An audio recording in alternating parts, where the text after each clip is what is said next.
आप सब जानते हैं, श्रद्धेय आचार्य श्री पूज्य स्वामी जी महाराज लगभग 25 वर्षों से 20 वर्ष से अधिक समय से सार्वजनिक जीवन में देश की समाज की सेवा कर रहे हैं।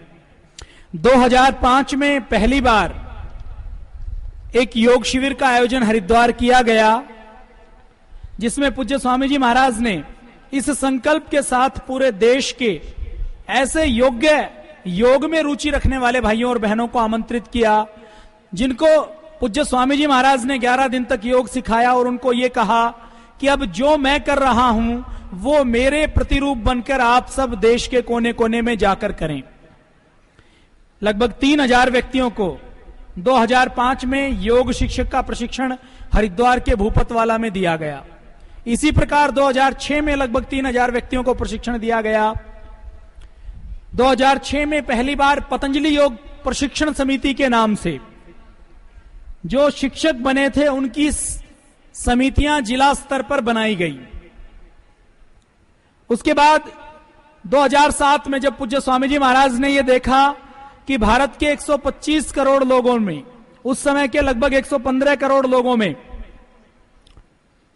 एक बड़ी संख्या बीमारों की है, देश में 6 लाख गांव हैं, 5500 से अधिक तहसीलें हैं, 600 से अधिक जिले हैं, तो इन सब में 2-4 हजार शिक्षकों से कार्य नहीं हो सकता। तो 2007 में जिला स्तर पर एक पाठ्यक्रम देकर हर जिले में 100, 200, 500, 1-1 हजार तक सहयोगी शिक्षक तैयार किए गए। उन्होंने इस योग की गंगा को आगे बढ़ाया। उसके बाद 5 जनवरी 2009 में भारत स्वाभिमान संगठन की स्थापना की गई, जिसके अंतर्गत अलग अलग 15 प्रकोष्ठ काम करते थे। उन 15 प्रकोष्ठों में, क्योंकि पूरे देश में महिलाओं की संख्या लगभग 50% है, तो महिला पतंजलि योग समिति के नाम से बहनों का एक अलग से विशेष संगठन बनाया गया। युवाओं की संख्या लगभग 60 करोड़ अपने देश में है। भारत दुनिया का सबसे अधिक युवा देश है, तो युवाओं का युवा भारत संगठन बनाया गया। और देश में लगभग 80% लोग किसान हैं, खेती से जुड़े हुए हैं, तो किसानों के लिए किसान पंचायत के नाम से एक संगठन बनाया गया। इस प्रकार 5 प्रमुख संगठन पूरे देश में पतंजलि योग पीठ के अंतर्गत काम करते हैं, पूज्य स्वामी जी महाराज के मार्गदर्शन में, नेतृत्व में काम करते हैं। ये सब आपको पता है। अपने 5 संगठनों के मूल में योग और अध्यात्म है। 5 संगठन स्वतंत्र होकर अपने अपने संगठन का काम बढ़ा सकते हैं, लेकिन जब कोई सामूहिक कार्यक्रम हो, सामूहिक आंदोलन हो, तो सबको सामूहिक रूप से पूर्ण पुरुषार्थ करना है। ये 5 संगठनों के बीच में समन्वय का सिद्धांत है। योग समिति, पतंजलि योग समिति मुख्य रूप से गांव गांव तक योग को पहुंचाने का कार्य करेगी, योग कक्षाओं के, योग शिविरों के विस्तार का कार्य करेगी। महिला पतंजलि योग समिति महिलाओं के मध्य में योग के विस्तार का कार्य करेगी।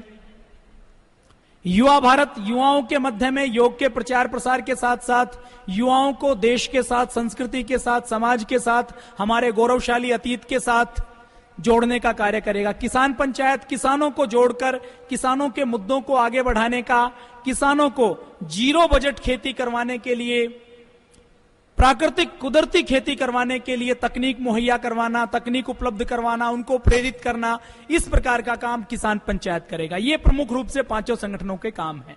इन सबके मूल में योग और अध्यात्म है। हमारे संगठन की संस्कृति है करिष्य वचनम तव, अर्थात जो हमारे गुरु का आदेश है, जो संगठन का आदेश है, जो हमारे वरिष्ठ पदाधिकारियों का आदेश है, उसका 100% अनुपालन करना, यह हमारे संगठन की संस्कृति है। अब कई बार सवाल आता है कि हम 100% अनुपालन क्यों करें? हम 100% अनुपालन इसलिए कर रहे हैं क्योंकि देश में और दुनिया में, आंदोलनों में, किसी भी संगठन में जब जब कोई परिवर्तन हुआ है, जब जब कोई बड़ा काम हुआ है, तो वो 100% अनुशासन के साथ ही हुआ है। 1857 की क्रांति आप सबको याद है। 1857 की क्रांति में लाखों क्रांतिवीर अपने प्राणों की आहुति देने के लिए तैयार थे। लाखों लोगों ने संघर्ष किया, पूरी योजना बन चुकी थी, गांव गांव में रक्त कमल का और रोटी का संदेश पहुंच चुका था, लेकिन फिर भी वो क्रांति पूरी तरह से सफल नहीं हो पाई। उस क्रांति के सफल ना होने के पीछे कारण था कि उस समय जो संगठन बनाया था नाना साहब ने, तात्या टोपे ने, उस समय यह निर्धारण किया गया था कि पूरे देश में 31 मई को एक साथ क्रांति की जाएगी। लेकिन कुछ उत्साही नौजवानों ने 10 मई को ही समय से पहले क्रांति प्रारंभ कर दी। उन नौजवानों की भावना में, उनके बलिदान में, उनके विचारों में कोई कमी नहीं थी, लेकिन कमी सिर्फ इतनी थी कि वो अनुशासित नहीं थे।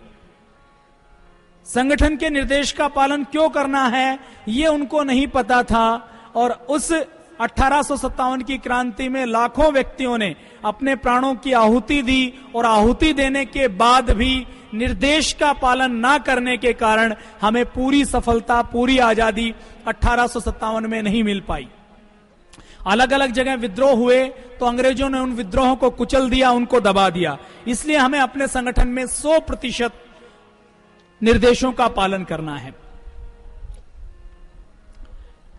हमारी आजादी की लड़ाई में भी ऐसी बहुत सी घटनाएं हैं जहां पर दोनों साथियों के, अलग अलग बड़े व्यक्तियों के विचार नहीं मिलते थे, लेकिन जब संगठन ने एक बार निर्णय कर लिया तो उसका 100% पालन करते थे। 9 अगस्त को काकोरी कांड हुआ। काकोरी कांड में पंडित रामप्रसाद बिस्मिल जी ने, चंद्रशेखर आजाद ने योजना बनाई कि हम ट्रेन को लूटेंगे। अशफाक उल्लाह खां बिल्कुल सहमत नहीं थे, उन्होंने अपना विचार रखा, और अंत में जब पंडित रामप्रसाद बिस्मिल जी ने निर्णय कर दिया कि हमें काकोरी की ट्रेन लूटनी है, तो अशफाक उल्लाह खां अपने प्राणों की परवाह ना करके उस निर्देश का पालन करने में, अपने संगठन के मुखिया का पालन करने में पूरी तरह से जुट गए थे। तो हमें संगठन के निर्देश बिना किसी संशय के, बिना किसी भ्रम के, बिना किसी उलझन के, बिना किसी नकारात्मकता के, निराशा के, अविश्वास के, आत्मगलानी के, कुतर्क को छोड़कर हमें 100% इस संगठन के निर्देशों का पालन करना है। हमारी संस्कृति है करिष्य वचनम तव। हमारी क्या संस्कृति है? एक बार आप सब बोलेंगे मेरे साथ, हमारी संस्कृति है करिष्य वचनम तव, अर्थात जो गुरु का आदेश है, जो संगठन का आदेश है, उसका 100% अनुपालन करना। संगठन की 7 मर्यादाएं हैं। हम अपने जीवन में राष्ट्रवादी रहेंगे, पराक्रमशील रहेंगे, पारदर्शिता पूर्ण जीवन जिएंगे, दूरदर्शिता के साथ कार्य करेंगे, मानवतावादी दृष्टिकोण रखेंगे, आध्यात्मवादी रहेंगे, विनयशील रहेंगे। ये सप्त सिद्धांत हैं। अपने जीवन में हम शाकाहारी रहेंगे, निर्व्यसनी रहेंगे, स्वस्थ रहेंगे, समर्थ रहेंगे, समर्पित रहेंगे और गैर राजनीतिक जीवन जिएंगे। ये हमारी सप्त मर्यादाएं हैं।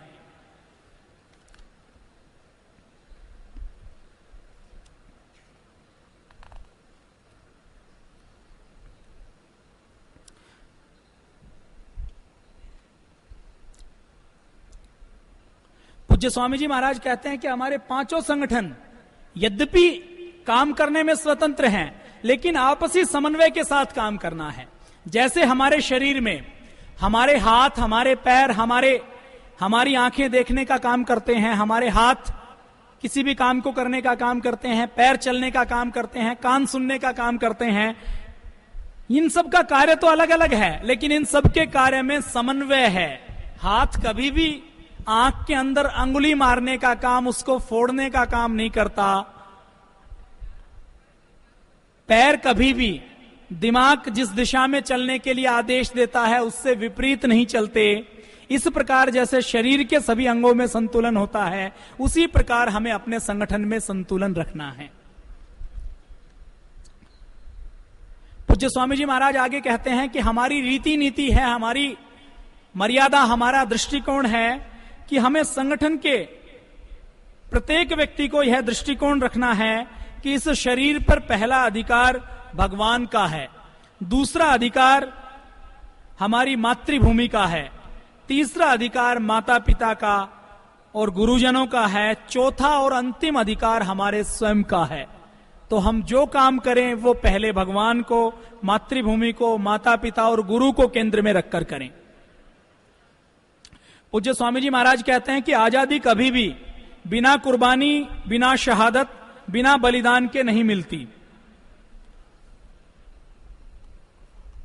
आजादी मिलती भी कुर्बानी से है और आजादी सुरक्षित भी कुर्बानी से रहती है। अपने देश के 65 वर्षों में शहीदों ने, क्रांतिकारियों ने जो सपना देखा था, वो सपना पूरा नहीं हो पाया। आजादी के इन 65 सालों में आज से 3-4 साल पहले जब लोग आपस में चर्चा करते थे तो ये चर्चा करते थे कि अब देश में कोई राष्ट्रवादी सरकार, कोई अच्छे व्यक्तियों की सरकार पूर्ण बहुमत के साथ नहीं आ सकती, क्योंकि देश में ऐसा माहौल बना दिया गया है, धर्म के नाम पर, जाति के नाम पर, आरक्षण के नाम पर, संप्रदाय के नाम पर देश को इतना टुकड़ों में तोड़ दिया गया है। क्षेत्रीय पार्टियां अपने स्वार्थ सिद्धि के लिए इतनी लगी हुई हैं कि 300 सीटें किसी एक पार्टी को मिले, ऐसा हो नहीं सकता। ऐसा विचार सबका बना हुआ था। आप में से भी एक बड़ी संख्या ऐसे भाइयों और बहनों की रही होगी जिनका चिंतन ऐसा रहा होगा। लेकिन भारत स्वाभिमान संगठन ने आजादी के लिए, इस बड़े परिवर्तन के लिए कुर्बानी दी। इसके लाखों और करोड़ों कार्यकर्ताओं ने घर घर जाकर, एक एक घर घर जाकर व्यक्ति को जगाया, झकझोरा। भारत स्वाभिमान यात्रा के अंतर्गत 300 से अधिक जिलों में, 4000 से अधिक तहसीलों में और 2 लाख से अधिक गांवों के बीच से पूज्य स्वामी जी महाराज की और संगठन की यात्रा निकली। लगभग 15 करोड़ से अधिक लोगों के साथ सीधा संवाद हुआ। 15 लाख किलोमीटर की यात्रा हुई। तो देश के अंदर वो हो गया जिसके बारे में जिस पार्टी को आज बहुमत मिला है उसने भी नहीं सोचा था।